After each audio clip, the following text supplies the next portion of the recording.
എന്താ സാറേ കാണണെന്ന് പറഞ്ഞേ? നിങ്ങളെ പേരിൽ ഒരു പരാതി കിട്ടിയിട്ടുണ്ട്. കാര്യങ്ങൾ എന്താന്ന് ചോദിച്ചറിയാനാ. എന്ത് പരാതി സാർ? കഴിഞ്ഞ ആഴ്ച മിസ്സിംഗ് ആയ രാഹുലിനെ നിങ്ങൾക്കറിയോ? രാഹുലോ? എനിക്കറിയില്ലല്ലോ. അവനെ കാണാതാവുന്നതിന് മുമ്പ് അവസാനമായി നിങ്ങളുടെ വീട്ടിലാണ് കണ്ടതെന്ന് പറയുന്നു. ഞാൻ അറിഞ്ഞില്ല സാർ. എനിക്കവൻ അറിയില്ല. പിന്നെ എന്തിനവൻ എന്റെ വീട്ടിൽ വരണം? ഞാനൊന്ന് വിളിക്കണം. നാ മകളെ വിളി, എന്നിട്ട് തീരുമാനിക്കാം. അതുവരെ താൻ അവിടെ ഇരിക്കും.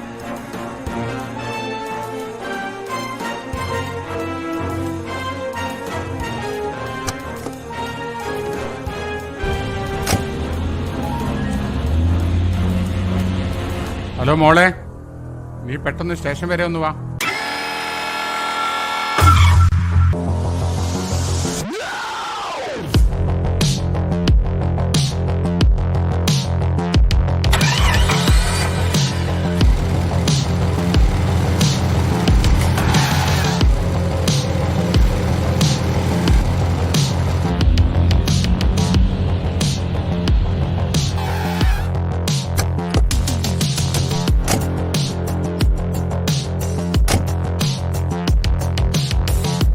അവളെ വന്നില്ലേ? അവളിപ്പോ വരും.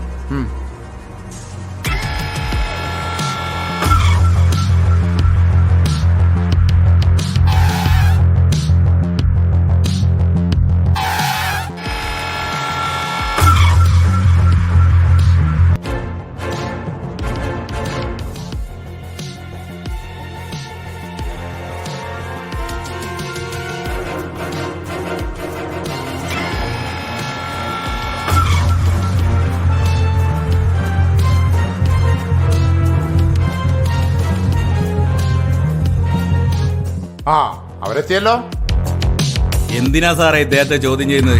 അത് ചോദിക്കാൻ നീ ആരടാ? Abraham Abraham John. ഓഹോ, അപ്പൊ നീയാണല്ലേ വാങ്ങുന്ന കാശിന് കൃത്യമായി ജോലി ചെയ്യുന്ന ആ ഗുണ്ടാത്തലവൻ? നിന്നെ കുറിച്ച് ഒരുപാട് കേട്ടിട്ടുണ്ട് ഞാൻ. എന്താടാ നിനക്ക് ഇയാളുമായുള്ള ബന്ധം?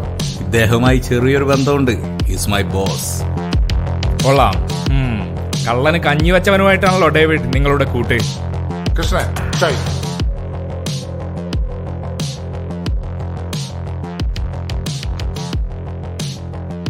ഇത് 6 മാസം മുമ്പ് കാണാതായ B.Ed സ്റ്റുഡന്റ് ഹരിപ്രസാദ്. ഇത് ഇവിടുന്ന് 6 കിലോമീറ്റർ മാറി മാളിയക്കൽ സ്വദേശി ശിവകുമാർ. പിന്നെ മൂന്നാമത്തെ ആൾ നിങ്ങൾക്കറിയാവുന്ന ജഗന്റെ കസിൻ രാഹുൽ. ഇവര് 3 പേരും 6 മാസം കൊണ്ട് ഈ സ്റ്റേഷൻ പരിധിയിൽ നിന്ന് കാണാതായവരാണ്. പിന്നെ സാർ, ഇവർക്കൊരു പ്രത്യേകത കൂടിയുണ്ട്. ഇവർ 3 പേരും 20-നും 30-നും മധ്യ പ്രായമുള്ളവരാണ്. ഓ കൃഷ്ണൻ, ബ്രിങ് ഇറ്റ്.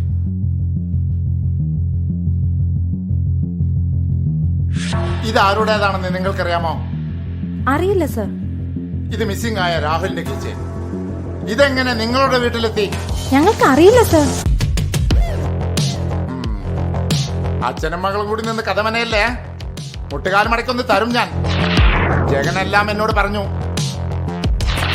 മകളാണെന്ന വ്യാജാനെ ഇവളെ നിങ്ങളുടെ കൂടെ കൂട്ടി. സുന്ദരിയായ ഇവൾ പല ചെറുപ്പക്കാരെയും ഇവളുടെ വലയിൽ വീഴ്ത്തി. കിന്നാരങ്ങൾ പറഞ്ഞ് അവരെ വീട്ടിലെത്തിച്ചു. ആദ്യം ജ്യൂസിൽ മയക്കുമരുന്ന് നൽകിയും പിന്നെ സെഡേഷൻ കൊടുത്തും അവരെ ഓരോരുത്തരെയും അന്യ സംസ്ഥാനങ്ങളിലേക്ക് കടത്തി. പിന്നെ അവരുടെ ഓർഗൻസ് എടുത്ത് മറ്റു രാജ്യങ്ങളിലേക്ക് എക്സ്പോർട്ട് ചെയ്തു. അതല്ലടാ നീയും മോളും ഇതുവരെ ചെയ്ത ബിസിനസ്. നിങ്ങളെ ബായിയെ കൊണ്ടുപോവാ. സ്റ്റേഷനിൽ വന്നിട്ടാണോടാ നിന്റെയൊക്കെ കളി?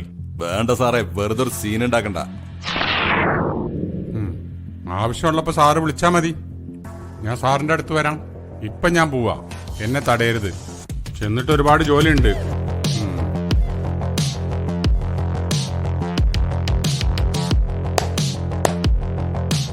ഇപ്പൊ നിങ്ങൾ രക്ഷപ്പെട്ടു എന്ന് കരുതി ഒരുപാട് അങ്ങ് അഹങ്കരിക്കണ്ട. നിങ്ങളെ പൂട്ടാൻ എല്ലാ തെളിവുകളുമായി ഞാൻ വരും. Wait and see.